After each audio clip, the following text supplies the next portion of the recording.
So you know that there are general formulas for solving linear equations and for quadratic equations. Cardano's formula is a general formula that will allow us to solve a cubic equation.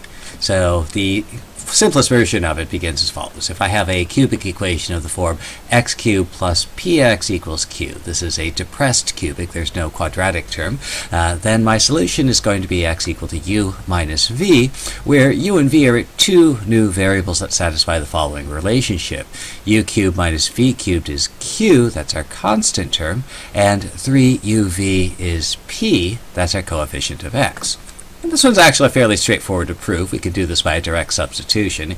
Here's my original cubic equation. If I let x equal u minus v, then that expands out as follows, and then I can take advantage of the relationship u cubed minus v cubed equals q, 3uv equals p, and expand and simplify and end up with a true statement, which says that x equals u minus v, u cubed minus v cubed equals q, and 3uv equals p, are going to, in fact, give us a solution to the original equation. So here's an example of how that might work. So let's take the equation x cubed plus 6x equals 20. This is actually Cardano's original problem. And so I can set up a system of equations, and that system, again, the difference of the two cubes is equal to the constant term, and 3 times the product of u and v is equal to the coefficient of x. Now, this is a fairly standard system of nonlinear equations in two variables, and we can actually solve this using any number of methods. But let's take a look at how Cardano solved this method, because there's some particularly interesting insights that result from it.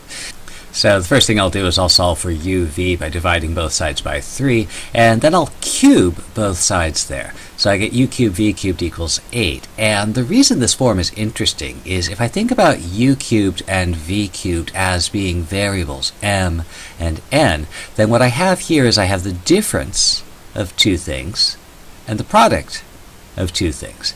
And this is a very classic form of an algebra problem. If you have the difference of two things and the product of two things, can you find what the things are?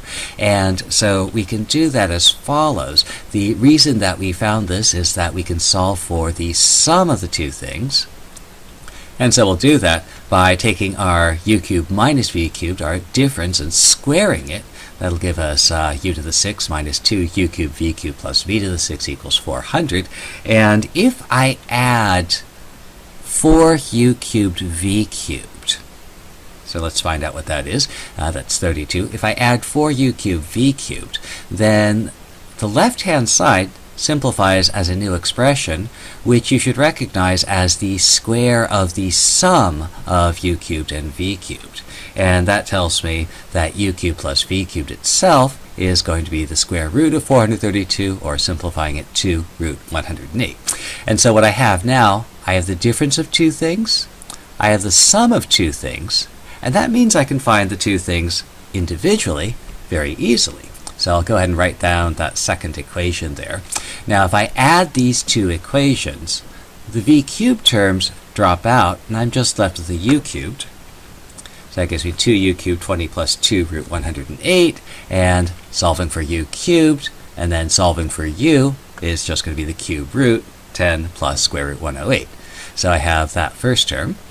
And then similarly, if I subtract the two equations, if I take this equation here and subtract u cubed minus v cubed, then the u's drop out. My v cubed minus a negative v cubed becomes 2v cubed, and the constant terms become what they are, and I can solve for v. And so I get v equals cube root of square root 108 minus 10. And again, Cardano's rule says that x is the difference between these two.